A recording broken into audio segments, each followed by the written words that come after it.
তালাকপ্রাপ্ত স্ত্রীর সঙ্গে যোগাযোগ সন্দেহে স্ত্রী নীলা বেগম, তার ছেলে রাব্বি ও শ্যালক মানিক হাওলাদার মিলে জেলে আয়নাল মোল্লাকে হত্যা করেছে বলে অভিযোগ পাওয়া গেছে।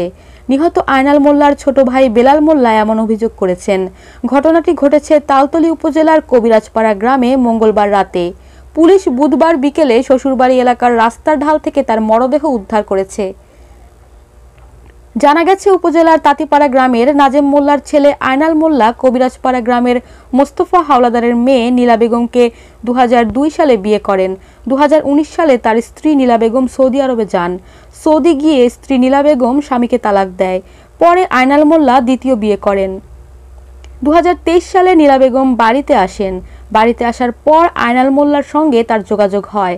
তিনি তাকে ফুসলিয়ে দ্বিতীয় স্ত্রীকে তালাক দিতে বাধ্য করেন।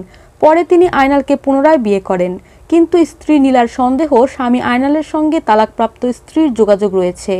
এ নিয়ে স্বামী স্ত্রীর মধ্যে বিরোধ চলে আসছে। আয়নাল মোল্লা ফকিরহাট এলাকায় একটি ট্রলারে সাগরে মাছ শিকার করে। মঙ্গলবার রাতে তিনি শ্বশুর বাড়িতে আসেন।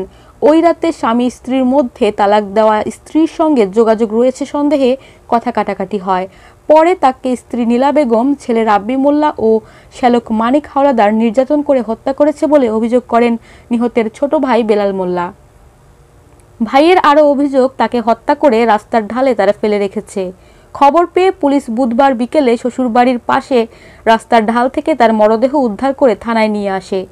নিহতের ছোট ভাই বেলাল মোল্লা অভিযোগ করে বলেন, আমার ভাইকে তার স্ত্রী নীলা বেগম, ছেলে রাব্বি মোল্লা ও তার শ্যালক মানিক হাওলাদার হত্যা করে রাস্তার ঢালে ফেলে রেখেছে।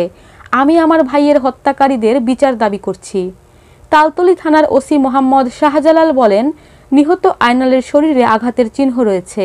তার মরদেহ ময়নাতদন্তের জন্য আগামীকাল বৃহস্পতিবার বরগুনা মর্গে পাঠানো হবে।